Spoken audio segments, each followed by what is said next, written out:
morning, everyone. Today's day 53 or 54, I'm not exactly sure.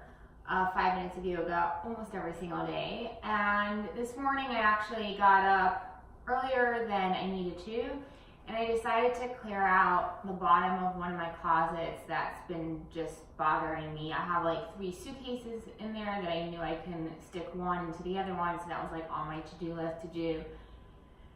And you know, whenever I clear out a closet or something in my apartment, a drawer, it always gets me thinking, and I feel like I brought this topic here before, about the things that we hold on to that we don't need.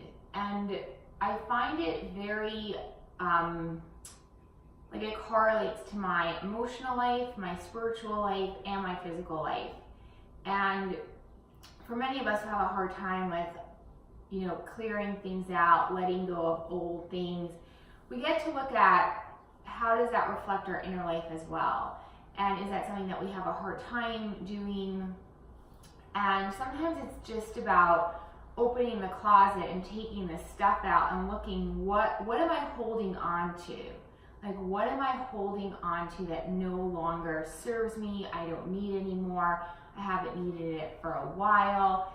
And it's kind of funny because it just, for every person, like looking at the things that we're holding on to can kind of be like funny in a way, depending on what it is. So yeah, and you know, Wayne Dyer talks a lot about, like, do you choose to be in a state of having or in a state of wanting? Like, we get to choose which state that we're in. And I've been thinking about that for the past couple of days, because it came up for me how the state of wanting is a much more familiar feeling and I'm much more comfortable with it, and so I tend to stay in that state of wanting. And there's some frustration around that, obviously, because if I want something that I don't have and all that sort of stuff, but how does that connect to me not being able to throw old things out, me not being able to get rid of old patterns and belief systems, and therefore still be in a state of wanting? Like, it's a very contradictory thing where we think keeping old things are going to enable us to have more, and yet they keep us in that state of wanting. So I just thought that that was a cool connection, a cool thought process. Join me today in 5 minutes of yoga, getting onto the mat, getting into the body, bringing the palms to heart center, closing the eyes, taking a deep breath over here, exhaling it out. Taking another deep breath, exhaling it out, taking one more deep breath in, exhaling it out, pressing the right palm into the mat, lifting the left arm, coming as tall as possible, exhale, folding over to the side, reaching the left arm over, pressing the right foot bone into the mat so you can get a little bit taller, reach over a little bit deeper. Exhale, left palm presses into the mat, right arm lifts all the way up, and then exhaling over. Opening the heart to the ceiling, getting a little bit deeper. Arm comes back down. Inhale, both arms all the way up. Twist over to the right. Getting tall in the side bodies. You twist from the lower belly. The neck is the last thing to twist. And then inhale, both arms back up to center, coming back. The other side, taking a nice twist. Sending the heart forward, crown of the head towards the ceiling. Exhale, coming back to the center. We're going to do some cat-cows while sitting. So bringing the head forward, shoulders forward, belly back. Inhale, come forward. Sending the chest forward, heart forward, shoulders back. Moving back and forth, one breath, one movement. Pressing the pubic bone forward and back. So rocking forward and back on the pubic bone. Taking deep inhales and exhales over here. Taking one more round.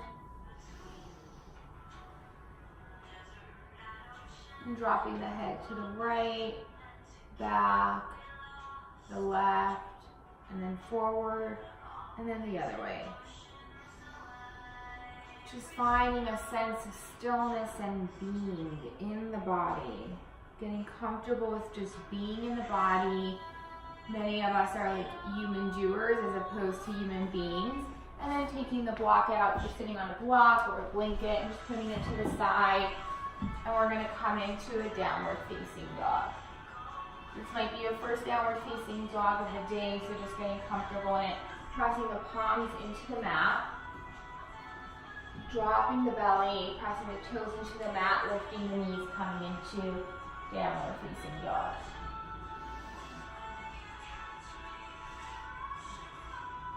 Inhale, the right leg up. Exhale, bring it up between the hands, coming into a high lunge. Getting really tall in the side body, arms reaching forward, up towards the ceiling. Inhale, pressing the legs into the mat. Exhale, arms reach higher. Exhale, open to warrior two. Taking a breath over here. Turn the back toes 5 degrees towards the back of the room, and then lift the back heel and bring it along with the toes.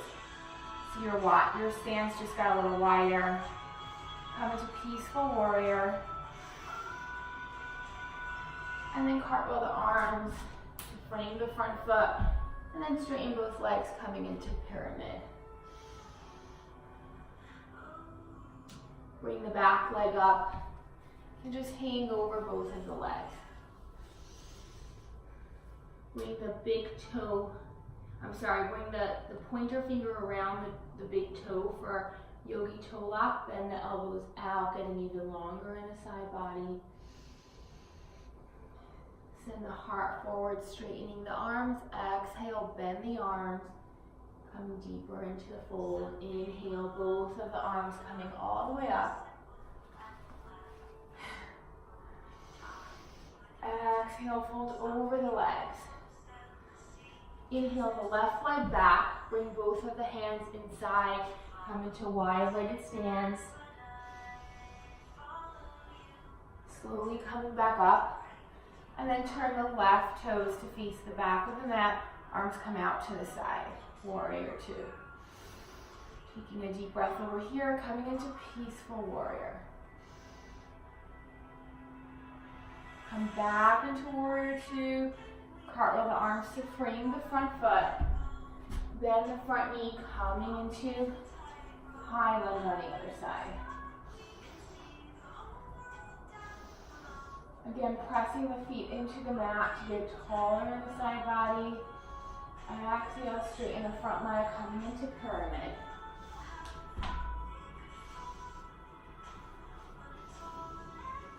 Taking another deep breath over here. Exhale, folding over the front leg. Slowly bring the back leg up. Fold over the legs. Come into a flat back. Exhale, fold over the legs. One vertebrae at a time, coming up to stand. Sending the shoulders back. Coming back onto the mat. Coming into Virasana, sitting back on the heels, palms to hearts.